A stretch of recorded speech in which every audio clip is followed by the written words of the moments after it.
Big 12 showdowns there. But let's see what the men's 5,000 is looking like. And we are underway.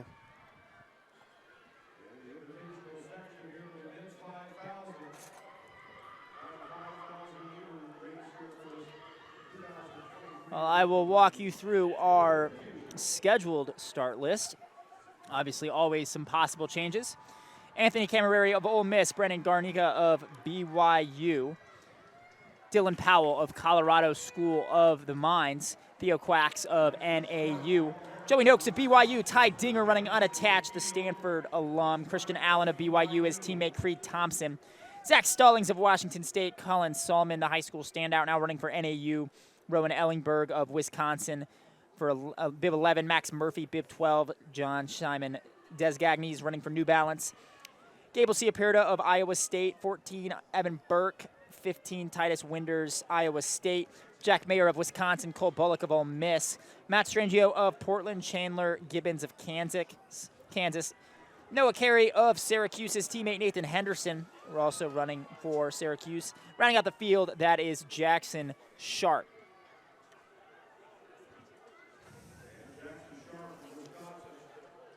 Right now, it appears to be Jackson Sharp in the lead. Most certainly doing some pacing for his teammate Rowan Ellingberg would be where I would put my money.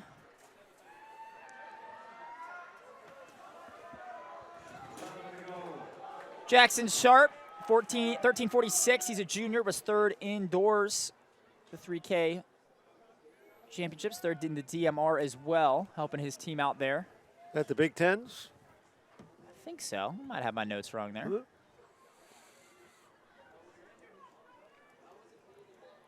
Crazy how slow your brain moves after 12 hours of watching track and field.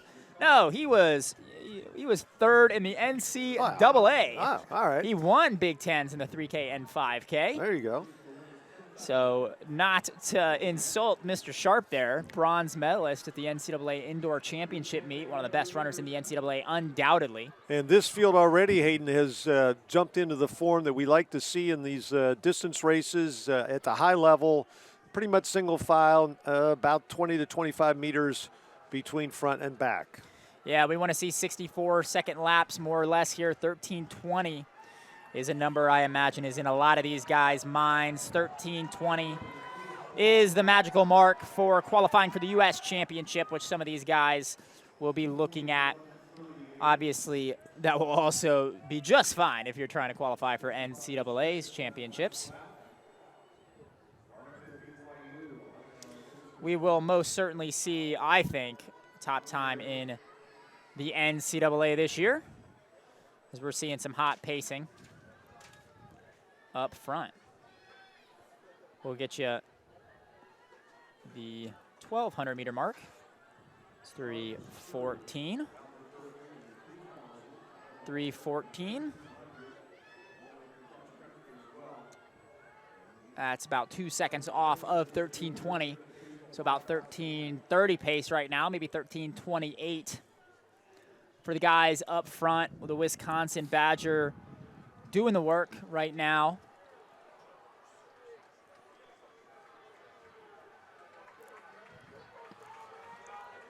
He's followed by Brennan Garnica of BYU, Dylan Powell of Colorado School of the Mines, and Anthony Camerieri of Ole Miss. Ole Miss athlete, a 13:48 senior, transfer from Miami, Ohio, your neck of the woods there, partner. Garnica of BYU, 21st at NCAA cross country, 11th outdoors in this event. He's run 13:26. No slouch at all. The Mid-American Conference has had some decent middle distance guys in the last couple of years coming out of Oxford, Ohio, and Miami University of Ohio. Some great middle distance running up there. And you know who we should have mentioned? We've been talking all about D2 all day long. Dylan Powell, the D2 national champion in this event. Colorado School of the Mines sitting up front, 13:28. He doesn't care that these guys are in D1. He's faster than most of them. He's going to try to beat them all again today.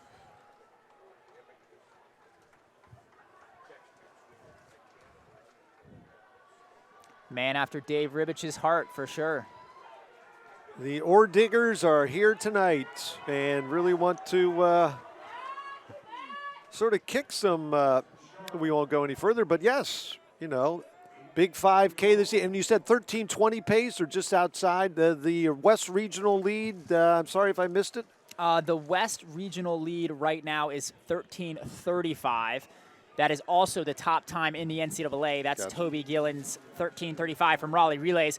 13:20 was the mark I mentioned merely because that is the automatic qualifier for the USA Gotcha. Championships, which I think is possible from a field like this. It's a big ask. I think somewhere between 13:35 and 13:20 would be where I'd put my money. You did mention the Billiken best earlier in our 5,000 running. That is correct. All right. But really, I'd say anything under 14 should be pretty comfortable getting into regionals. We'll see. So we have the national champ in D2 up near the front. We have the bronze medalist from D1 leading the way. Wow, we have NCAA distance royalty in 2023. Absolutely, as you would expect from Stanford Invite. Garnica of BYU, also an All-American, 11th outdoors in this event, hanging out in third. Ole Miss athlete sitting in fourth, Camerieri. Helped his team to second DMR indoors. No movement so far. Everybody just staying nice and relaxed. That's exactly what you want in a 5,000-meter race. Find a spot, slide in, go to sleep. As sleepy as he can, running 64 seconds for 5K. So coming up on 2,500 meters, right? 650? 6:53.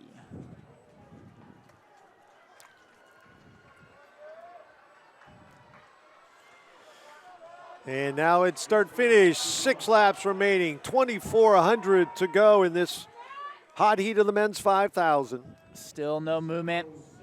Keep your eyes, though, on that middle of the field, those yellow uniforms, Colin, Sahlman, and Theo Quacks running for Northern Arizona. Quacks 13:41, tripled indoors, and was third at the mile. Colin Sahlman, the Gatorade High School Athlete of the Year 2022, a high school standout here in California, has not run a 5K yet on the track for the Lumberjacks, but ran 14:03 in college. My guess is a little training with Mike Smith and Flagstaff, and he's gotten a good bit quicker than that. Yeah, and I was going to mention actually Flagstaff earlier. You talked about your virtual coaching going on with some of your athletes. Any who have been running consistently at altitude, doing their training there, and 5,000 and up. You know, Flagstaff, obviously everybody loves to go there. What, 7,000 feet in altitude, I believe? Yep, I got a 10K guy, Alan Sumrall, who trains up in Albuquerque. It's where he grew up, so it makes it nice and easy. He knows it. That's about 5,000 feet of altitude. Right. So not quite as high as the Lumberjacks train up at 7,000 feet. But some beautiful trails in Albuquerque. It's, I think, one of the more underrated distance running destinations. Folks try to go as high as possible. Frankly, a lot of these folks who've lived their whole lives at sea level can still get a pretty big advantage going up to 5,000 feet in Albuquerque, and it's a really great town. And there goes Jackson Sharp stepping aside. So his evening is done. Taking a look back through the pack as everybody flies by. Still more or less the same up front. It's what you want to see, just everybody tucked in, staying relaxed. 8:13 there on the last lap. Oh, that's through 8.5 laps, or 7.5 laps, rather. Coming up, 4 to go. 9:16 with the metric mile still remaining in the hot heat of the men's 5,000 at the Stanford Invitational, live on FloTrack. Phil Grove and Hayden Cox. We are into the nighttime hours on the West Coast. So we are a bit off that 13:20, looking more like a 13:40, maybe 13:35 type race. But as we've seen consistently throughout this program, 5K, they just love to wind it up late. They kind of check out a little bit around 2 to 4K, let other people do the work, and in that last 1,500 meters, really winding it up, continuing to attack. And you know this group is going to close in 57 to 59, yeah. just about everybody, maybe the top half dozen or more. So, again, that picks up 6 to 7 seconds to pace just over the final go-round. All right, they're looking at number 3 on the laps to go board. A little bit of a move by the Jayhawk. That's Chandler Gibbons. He was 5th at Big 12 Indoors. I say only just because of this field is so good, but only has a 13:59 PB. If he keeps this up, he's going to be able to cross that one off the bathroom mirror. Just came through 10:40, about 100 meters behind 13:20 pace. So running more like 13:35, 13:40. Still, for these guys, definitely out a little hot and have slowed down a little bit through these early stages. Or sorry, slowed down a little bit through these middle stages. 10:54 with 2.5 laps remaining.